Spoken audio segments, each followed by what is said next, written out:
MP মন্ত্রীরা হুঙ্কার দিয়েছে, তারা আজকে কোথায়? সব পালিয়ে গেছে। অন্যায় করলে পালাতে হবে। মানুষের সাথে অন্য যারা ভীতু তারা হুঙ্কার দেয়, আর যারা সুপুরুষ তারা কাজে পরিণত করে। আপনারা দেখছেন আজকের ইসলামী মার্চ পুরো সিলেটের মাঠে ওরা শুধু ফেসবুকে হুঙ্কার দিত, ওরা প্রশাসনের শেল্টার নিয়ে অনেক কথা বলেছে। আজকে কিন্তু আমাদের এখানে কোনো প্রশাসন নাই, আমরা রাজপথ দখলে নিয়েছি। যে সকল এমপি মন্ত্রীরা হুঙ্কার দিয়েছে তারা আজকে কোথায়? সব পালিয়ে গেছে। অন্যায় করলে পালাতে হবে। মানুষের সাথে অন্যায় করলে পালিয়ে যেতে হবে। যেমনটি শেখ হাসিনা করেছে পালিয়ে গিয়ে, ঠিক তেমনটি ওনার মন্ত্রী এমপিরা সবাই পালিয়েছে। আজকে কোথায় ছাত্রলীগ, কোথায় যুবলীগ, কোথায় স্বেচ্ছাসেবক লীগ? কাউকে পাওয়া যাচ্ছে না। অথচ তাদের অস্ত্রর মহড়া দায়ের খুব আমাদের শত শত ভাইয়েরা আক্রান্ত হয়েছে। আমি কথা বলতে পারছি না কেন? 5 তারিখ থেকে আমরা অনেক সিলেট কন্ট্রোল করতে গিয়ে আমাদের অবস্থা অনেক খারাপ। আপনাদেরকে অসংখ্য ধন্যবাদ, আপনারা আমাদের সাথে থাকুন।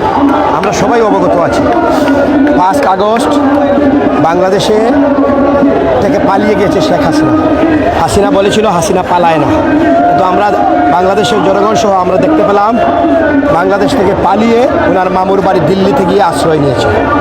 আমরা আজকের এই মিছিল এবং বিক্ষোভ সমাবেশের উদ্দেশ্য একটাই, দীর্ঘ 15 বছর যেভাবে আমাদের ভাইদেরকে বোনদেরকে শেখ হাসিনার নির্দেশে হত্যা করা হয়েছে, সেই হত্যাকাণ্ডের দাবিতে আমরা শেখ হাসিনার ফাঁসির দাবিতে রাজপথে নেমেছি। হত্যাকাণ্ডের বিচারের দাবিতে শেখ হাসিনা সহ ওর প্রেতাত্মা বাহিনী, প্রশাসনিক বাহিনী, ওর স্বরাষ্ট্রমন্ত্রী, ওর মহাসচিব কাউয়া কাদের সহ যারা এই নৃশংস হত্যাকাণ্ডের সাথে জড়িত ছিল তাদের ফাঁসির দাবিতে আজকে আমাদের এই বিক্ষোভ মিছিল এবং সমাবেশ। ফাঁসি ফাঁসি ফাঁসি চাই, গুলিয়াজিনার ফাঁসি চাই, ফাঁসি ফাঁসি ফাঁসি চাই, ফাঁসি ফাঁসি ফাঁসি চাই, গুলিয়াজিনার ফাঁসি চাই, গুলিয়াজিনার ফাঁসি চাই, ফাঁসি ফাঁসি ফাঁসি চাই, ফাঁসি ফাঁসি ফাঁসি চাই, গুলিয়াজিনার ফাঁসি চাই। মনে করেন যে এখন আমাদের দেখার বিষয় অন্তর্বর্তী সরকার কি করে, কিভাবে রাষ্ট্র পরিচালনা করে। আমরা বিশ্বাস করি যে জনগণের যে আশা আকাঙ্ক্ষা এটা এই অন্তর্বর্তী সরকার বুঝবে বলে আমরা বিশ্বাস করি। আমরা বিশ্বাস করি খুব দ্রুত অন্তর্বর্তী সরকারের অধীনে একটি সুষ্ঠু নিরপেক্ষ নির্বাচন হবে বাংলাদেশে। আবার সেই নির্বাচনে দেশ নেত্রী বেগম খালেদা জিয়ার নেতৃত্বে, দেশ নায়ক জনাব তারেক রহমানের নেতৃত্বে বিএনপি সরকার গঠন করবে বলে আমরা বিশ্বাস করি। ধন্যবাদ আপনাকে।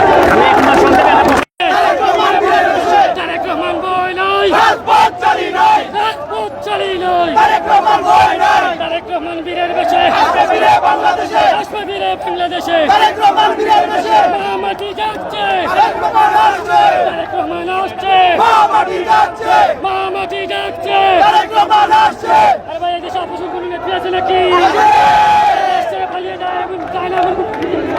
রেজিস্ট্রারি মাঠে ঢুকবো তখন যুবদলের স্লোগানে যেন মুখরিত থাকে। আজকের প্রোগ্রামে দয়া করে কেউ বিশৃঙ্খলা করবেন না। ধন্যবাদ সবাইকে। এখন বক্তব্য নিয়ে আসার জন্য অনুরোধ করছি সিলেট জেলা যুবদলের নির্বাচিত সভাপতি অ্যাডভোকেট মুমিনুল ইসলাম মুমিন। বিসমিল্লাহির রহমানির রহিম।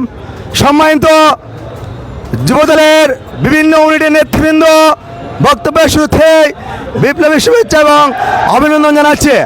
আজকে আমাদের কেন্দ্রীয় কর্মসূচি খুনি হাসিনা পালিয়ে গিয়েও যেভাবে থাকতে পারে না, তাকে পৃথিবীর যেখানে থাকুক না কেন আমরা ইনশাল্লাহ তাকে বাংলাদেশে ফিরিয়ে এনে তার দৃষ্টান্তমূলক শাস্তি দেব এবং ফাঁসির দাবিতে সারা বাংলাদেশের যুব সমাজ এবং ছাত্র সমাজ ঐক্যবদ্ধ হয়েছে।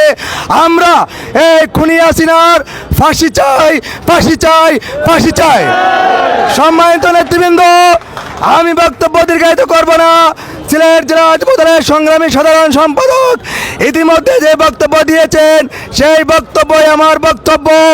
আমি আবারও একটি কথা বলবো, কোনো উপজেলা আহ্বায়ক, সিনিয়র যুগ্ম আহ্বায়ক কিংবা কোনো ওয়ার্ডের সিনিয়র যুগ্ম আহ্বায়ক আপনারা কেউ ব্যানারের আগে যাবেন না।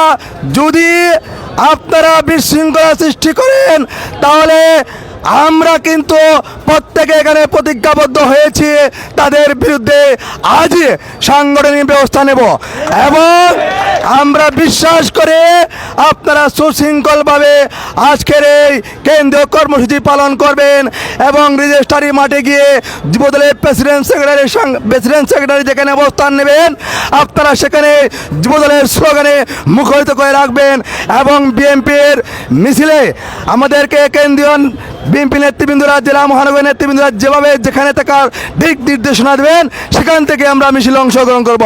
সবাইকে ধন্যবাদ জানিয়ে আজকের মিছিল শুরু করলাম। আপনারা সবাই পিছনে যান, সবাই পিছনে যান। ধন্যবাদ।